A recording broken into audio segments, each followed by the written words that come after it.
அன்பு நண்பர்களுக்கு டாக்டர் சர்வானந்தாவின் இனிய வணக்கங்கள். நண்பர்களே, ஔவையின் கூற்று நம்முடைய மூதாட்டி பேரறிஞர் ஔவை காலத்திற்கும் எக்காலத்திற்கும் பொருந்தக்கூடிய அளவிலே இந்த ஞான கருத்துக்களை, நீதி கருத்துக்களை சொல்லி சென்றிருக்கிறார். ஞானிக்கு துன்பமில்லை, துஷ்டனுக்கு இன்பமில்லை என்று தெளிவாக சொல்லியிருக்கிறார். அந்த குறள் என்னன்னு நம்ம பார்ப்போம்.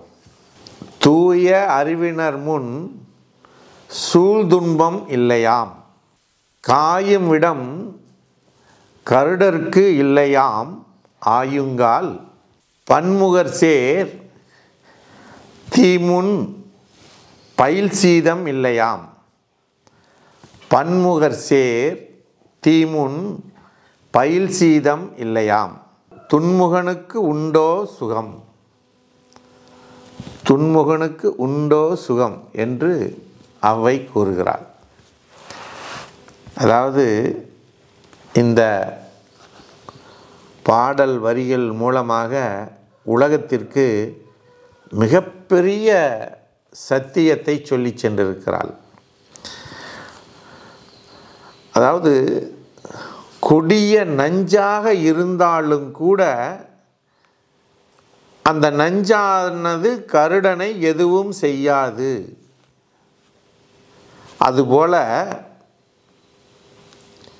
ஞானியர்கள், உண்மையானவர்கள், சத்தியத்தை பேசுபவர்கள், மக்களுக்கு நன்மையை மட்டுமே செய்பவர்கள், நினைப்பவர்கள், இவர்களுக்கெல்லாம் துன்பம் என்பதே இராது, வராது என்று சொல்லுகிறாள்.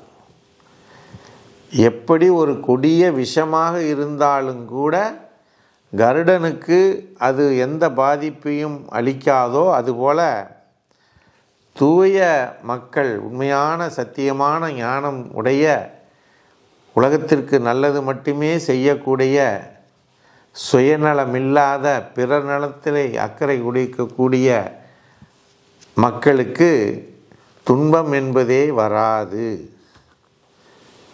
ஆனால் தீயவனுக்கு,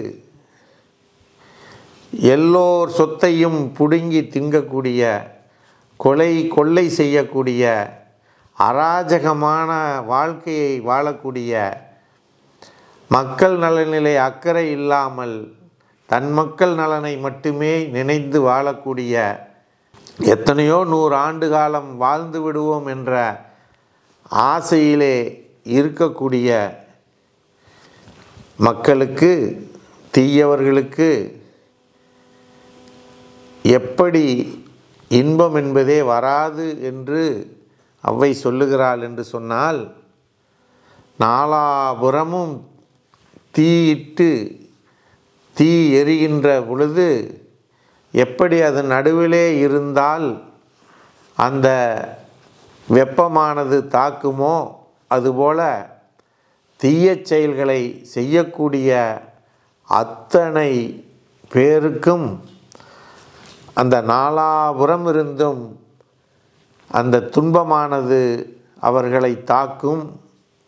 எவ்வளவு பதவியிலும் பட்டத்திலும் பணத்திலும் புரண்டாலும் கூட, அதிகாரத்தில் இருந்தாலும் கூட அவர்களை துன்பம் மட்டுமே நெருங்கும், இன்பம் என்றும் அவர்களை நெருங்காது.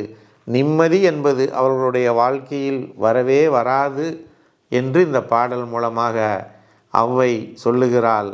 ஆகவே நண்பர்களே, இந்த ஔவையின் கூற்றை நம் வாழ்விலே நாம் கடைபிடிப்போமாக.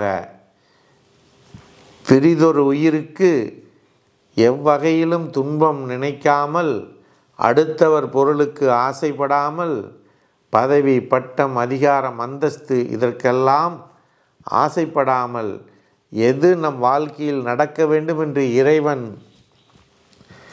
அறுதியிட்டு சொல்லியிருக்கிறானோ அதனை மட்டுமே ஏற்றுக்கொண்டு வாழ ஆரம்பிப்பீர்களே ஆனால் நம்முடைய வாழ்க்கையிலே இன்பத்தை தவிர துன்பம் என்பது என்றும் நெருங்காது என்பதனை கூறி வாய்ப்பளித்த சர்வம் மற்றும் யோகம் யூடியூப் சேனலுக்கு நன்றி கூறி விடைபெறுகிறோம். நன்றி, வணக்கம்.